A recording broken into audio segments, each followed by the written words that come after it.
Welcome back. You're still watching SA Today, and for market sense, we're looking at while COVID-19 has affected many industries, resulting in a national lockdown, climate change has presented additional risks to agricultural production and farming enterprises. Increased weather variability has changed production norms in agriculture. As a result, it has had an impact on production plans and outcomes.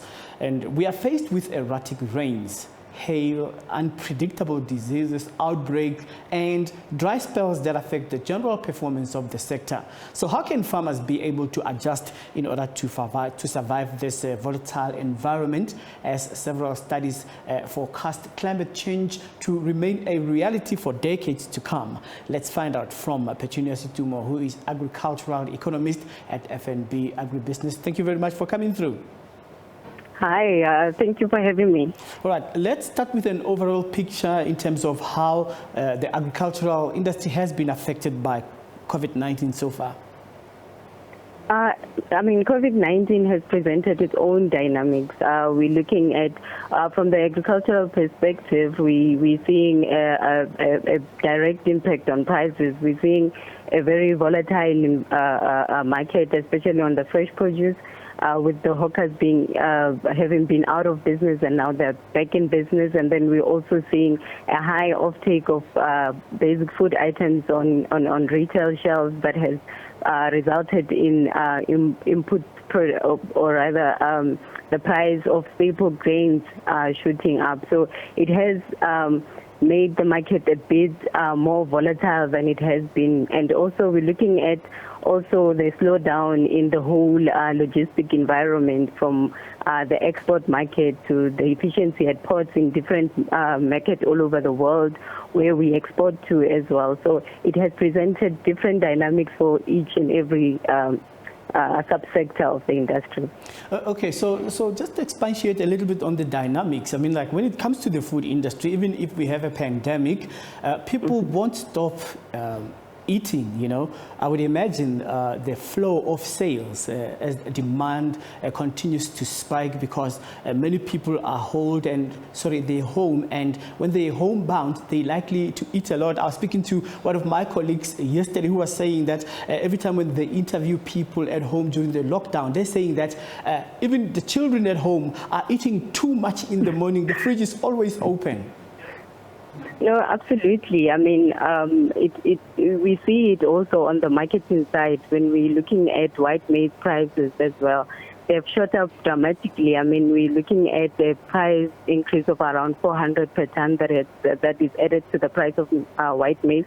So that is it's a significant amount of increase. That shows that consumers are really taking up staples as well, staple food items, and also they are trying to be more healthier. They're taking up more vegetables. So the uneasiness has eased a bit, but it's still the panic buying. It's still very much visible, and also the demand is just there when you're at home and you're relaxing. You know, food is a social thing to connect with your family as well. So food demand has really shot up dramatically. So now looking at the outlook for the harvest season, given the rainfall patterns that we have been experiencing in the country, does it look upbeat? Definitely, we had a good season for summer crops. We're looking at a strong rebound from around 11 million tons to around 14.8 million tons of maize, which is a staple food crop. So we had a good season. We will have abundance of the staple crops, and we're looking now into the winter crop season. So the recent showers have set a tone for a good season, but it's still early to tell what's going to develop throughout the season. Last year we had a good start to the season with the winter crop, which is mainly wheat, that we're interested in on the consumer side, because of the bread is a byproduct of that. So we had a good season, start to the season last year, but then things turned south halfway through the season, and we ended up with a smaller crop. So it's still early to tell for the winter crop, but for the summer crop, we had a good season. So how can one always have a disaster management plan in place to guard against natural disasters and minimize the impacts on the business cash flow? Has there been a survey in terms of how farmers have really been affected, and how are they coping during this time? So mainly it's climate change risk. It's something that will be with us for the longer period of time. So farmers have no choice but to adapt in order to stay in business. So when you talk about adaptation strategies, you first have to analyze the risks or the vulnerability of your farm to this climate change risk. So you have to look at aspects of the incidence of drought. How has it been in your area? How frequent do you experience drought or flooding or pest and disease outbreaks in your area? And from there, you can then sit down and develop an adaptation strategy, which will then involve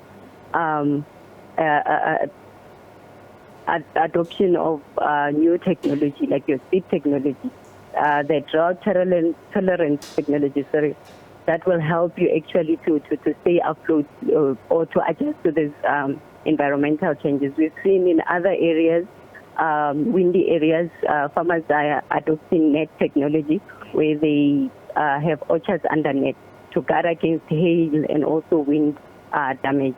And also, you can adapt by way of diversifying as well.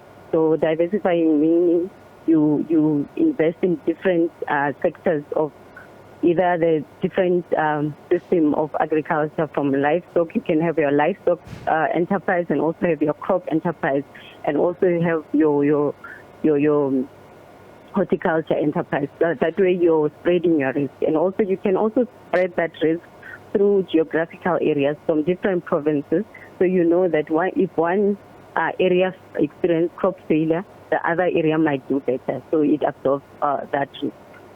All right, so on the financial side of things, how are farmers going to be helped? I mean, like, we've been having a confusion about how they can claim from relief measures that have been put in place by government. But on the other side, people have been saying, can you clarify the issue of cash flow as well as payment holidays, and how are farmers able to distinguish between the two, so that they shouldn't think that these are grants and it's free for all?